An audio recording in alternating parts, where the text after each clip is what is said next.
And there was a big amount of social media comment that the Chief Justice of India is so arrogant that he got up in the midst of an argument, an important argument in the court.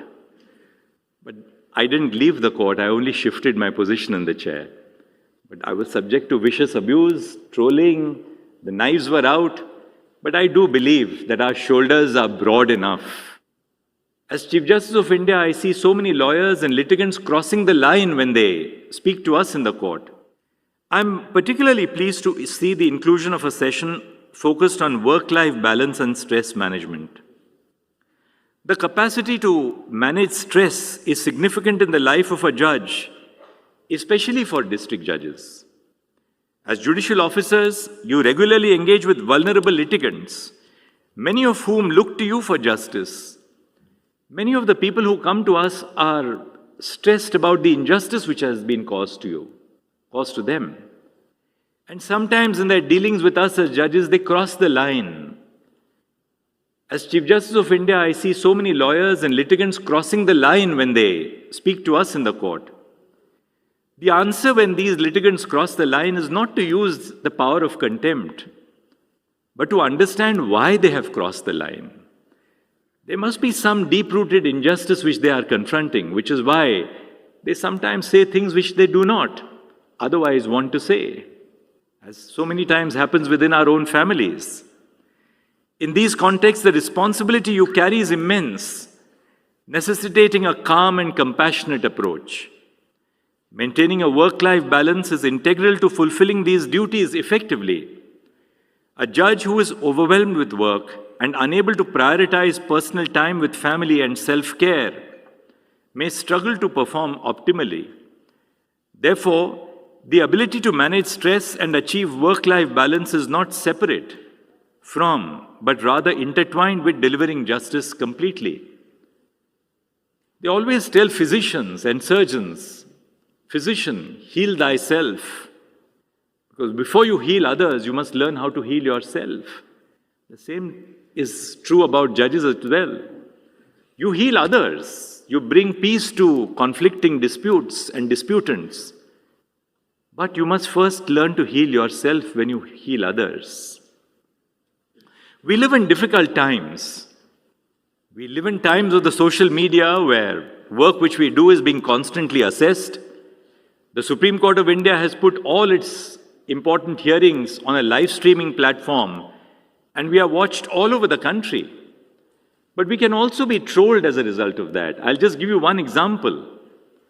Just 4 or 5 days ago, when I was hearing a case, I had a little pain in the back. So all that I did was, I placed my elbows in my armchair in the court, and I just shifted my position in the chair.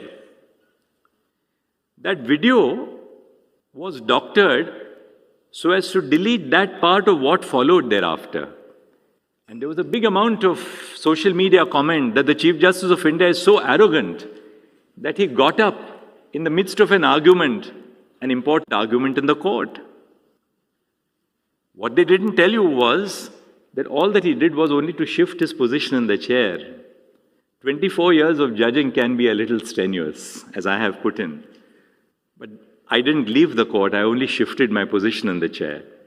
But I was subject to vicious abuse, trolling, the knives were out, but I do believe that our shoulders are broad enough. And the ultimate confidence which we have is of common citizens in the work which we do. But I understand that this is the position of the Chief Justice of India. Judges in taluka courts don't have the kind of protection which we have.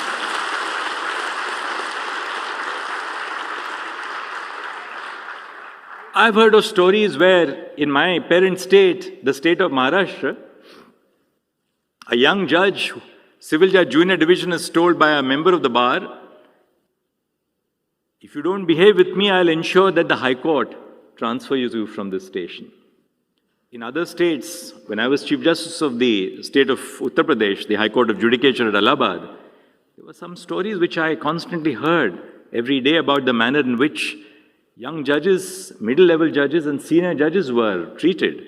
You are blessed to belong to a state where these stories are only heard about and not witnessed during your day-to-day work. But I do understand the difficulties through which you travel when you do your work every day. Although there are points of convergence, most of the problems plaguing the district courts significantly differ from those affecting the high courts and the Supreme Court. In fact, given the plurality of experiences in our country, the issues faced by one district court are often incomparable even with the court in the neighboring district. A famous American statistician has said, "In God we trust. All others must bring data." For a long period, our inability to address the diverse problems affecting the district judiciary arose from the lack of data on the cases, pendency, and infrastructural gaps in the district courts across the country. Today, the National Judicial Data Grid, or NJDG, acts as a comprehensive database, providing real-time data on district courts on an online platform. The poem which I just narrated of Dr. Shivaram Karant, what Dr. Shivaram Karant says is, for the bird sitting on the tree, there is no fear of falling because of the branch breaking. The bird trusts its wings and not the branch. Similarly, we should always have confidence in our own abilities. As judicial officers, each one of you must keep these words of Dr. Karant in mind. You have been endowed with an important responsibility to do justice without fear or favor. And please remember this: without fear or favor, when you decide to grant bail to people who are yearning for the grant of personal liberty. Do it without favor, but equally important, do it without fear. Have faith in your abilities, and do not hesitate to make bold decisions while adjudicating the cases before you. The branches beneath your wings, the High Court and the Supreme Court, are there to support you, but you must also have confidence in your own ability to soar. So then, may I conclude by saying, Nimma mundina ಪ್ರಯತ್ನಗಳಲ್ಲಿ ನಾನು ನಿಮಗೆ ಶುಭ ಹಾರೈಸುತ್ತೇನೆ.